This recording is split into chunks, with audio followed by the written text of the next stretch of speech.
요즘 불경기로 퇴직하고 난 이후에 창업을 하는 것보다 개인 택시를 하는 일이 좀 더 늘었다고 합니다. 택시기사 예전보다는 확실히 좀 손님들이 많아졌다고 합니다.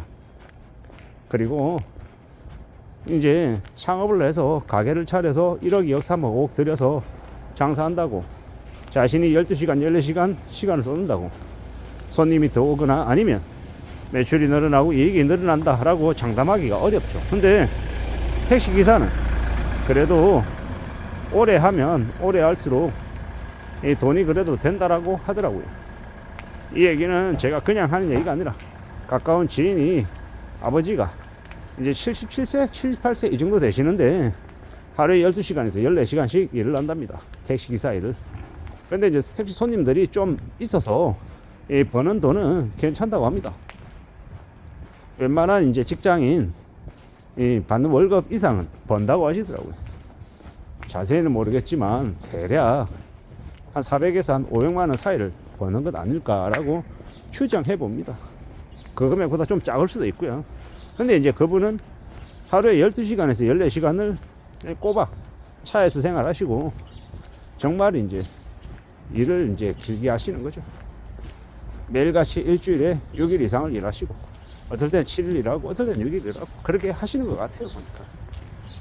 그리고 이제 그 택시기사 분들이 일하는 게 그냥 사람을 어딘가로 원하는 곳으로 태워다 주기만 하면 되는 게 아니라 술 먹고 술 취해가지고 꼬장 부리는 사람들 상대해야 되고, 술 먹고 오바이트 하는 사람들, 그리고 이제 택시비 안 내고 도망가는 사람들, 그리고 땡깡 부리는 사람들 다 응대하고 그런 사람들 뒤치다거리 하는 거, 그런 것까지 다 감안하는 게, 감수하는 게 다 그 택시기사의 일이라고 하더라고요. 우리가 겉으로 보이는 것만이 일은 아니다. 보이지 않는 여러 가지의 일들이 같이 있더라는 거죠.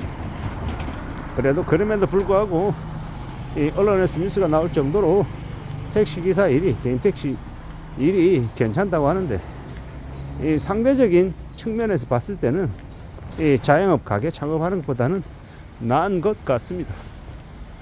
물론 나이 60이 넘어서 혹은 50대 중후반이 돼서 택시기사 일을 하려면 택시 운전에 대한 요령들, 이런 것들은 좀 갖출 필요가 있겠죠. 저는 이제 운전 자체를 좀 잘 못하는 사람이다 보니까 과연 제가 택시기사 일을 할 수 있을까라고 생각해 보면 조금 움츠려드는 게 사실입니다. 사람에 따라서는 운전을 잘하는 사람이 있고 못하는 사람이 있고 좋아하는 사람이 있고 싫어하는 사람이 있잖아요. 저는 못하다 보니까 조금 싫어하는 편에 속하지 않나라고 스스로에게 이야기해 봅니다. 누구에게나 다 쉽지 않을 텐데 지금 마음이 그런 것이고, 나중에 저 또한 궁지에 몰리고 여러 가지 이제 방법들을 강구하고 있는데, 이래도 저래도 아무리 생각해봐도 제가 할 수 있는 게 없겠다, 다른 길은 없겠다라고 생각이 들면 어떻게 하겠습니까? 그러면 그에 맞춰서 또 저도 고려할지도 모르죠. 어떤 식이 되었건 간에 요즘 시대에는 자영업 가게를 덜컥 하는 것보다는 이게 좀 낫지 않을까, 뭐 그런 생각들을 해보는 것 같습니다. 아마 이렇게 이제 뉴스에 나오고 나면 중장년들이 택시기사를 지원하는 일이 좀 더 늘어날 수도 있겠다라는 생각도 해봅니다. 앞으로 우리가 살아가는 현실들, 세상, 시대, 많은 것들이 아마 예전하고 좀 다를 수도 있겠다라고 생각합니다. 제가 예전에 이제 아주 나이 드신 분하고 이제 얘기를 하다 보니까 이제 대략 그게 1970년대였는지 80년대였는지는 조금 헷갈립니다만은, 그분 하는 얘기가 그 당시에 자신이 이제 택시기사를 해서 한 400만 원 가량 벌었대요.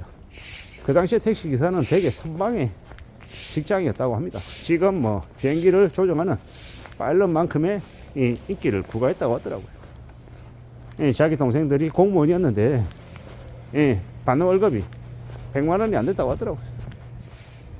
그래서 항상 동생들에게 자신은 부러움의 대상, 존경의 대상이었다고 합니다. 지금의 시각으로 봤을 때는 이해하기 어렵고 안 믿기는 이야기인데 그때는 그랬다고 하더라고요. 그때만큼은 아니겠지만 앞으로도 이 개인 택시 기사의 이 위상이 점점 더 높아지려나 봅니다. 어쩌면 이것 또한 경제 불황의 또 하나의 사례인가 뭐 이런 생각들도 해보게 됩니다. 앞으로 우리가 살아가는 시대, 우리가 경험하는 현실들, 여러 가지 것들을 둘러보면서 우리 세상이 어떻게 흘러가고 있는지 한 번쯤 살펴보는 것도 나쁜 것 같지는 않습니다. 아무쪼록 우리가 살아가는 지금의 시대는 결코 예전보다 좋아지기 어려울 것 같습니다. 앞으로 많이 막막한 일들이 벌어질 것 같다라는 겁니다. 그래서 우리는 잘 생각해보고 주변이 어떻게 흘러가는지 잘 좀 관찰할 필요가 있는 것 같습니다. 그래야 우리가 먹고 살 거리다, 우리가 앞으로 뭐 하면 좋을지에 대한 구상도 같이 할 수 있지 않겠나라고 보는 겁니다. 우리가 살아가는 지금의 시대가 이제 물가도 오르고 월급은 제자리 걸음이고 일자리가 언제 뺏길지도 모르고 되게 위축이 되고 되게 압박받는 일들이 많을 것 같습니다. 그래서 더욱더 두려워하고 염려하고 걱정하는 일들이 많을 것 같다라는 겁니다. 어떻게 살아가야 될지, 어떻게 살 수 있을지에 대한 궁리들, 고민들 더욱더 많이 필요한 것 같습니다. 저는 저대로 여러분들대로 각자의 처지에서 뭘 하는 게 좋을지에 대한 생각은 좀 수시로 해놓는 게 좋을 것 같습니다. 생각을 하고 어느 정도 뭔가가 정해지면 그에 따라서 구체적으로 행동으로 옮기는 것들, 이게 아마 필요할 수 있겠다라는 겁니다. 누가 뭐라 해도 우리가 살아가는 힘은, 원동력은 내 스스로에게서 나오는 거지 남이 주는 게 아니다 라고 마음먹는 게 나을 것 같습니다. 언제나 우리는 앞으로의 삶이 지금보다는 좀 더 괜찮아지기를 바랍니다. 근데 그 바라는 게 가만히 있는데 그냥 오지 않는다라는, 내가 좀 더 애쓰고 좀 더 노력하고 좀 더 발버둥 치고 좀 더 피나는 노력을 해야 그러한 것들이 나에게 오지, 그냥 누군가가 선물로 주지 않는다라는 겁니다. 그냥 누군가가 나에게 기회를 주겠지, 나에게 선택권을 주겠지, 이렇게 생각하는 것만큼 어리석은 게 없다라고 생각합니다. 좀 더 분발하고 좀 더 마음을 굳게 먹고 좀 더 각오하며 사는 게 필요하겠다라는 겁니다.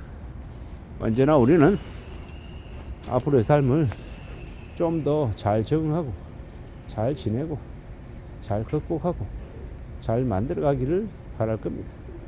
천천히 차근차근 우리의 원하는 것들을 만들어내기 위해서 분발해보자 라고 이야기하고 싶습니다. 수월하지 않은 삶이지만 잘 가보자 라고 말입니다. 이상입니다.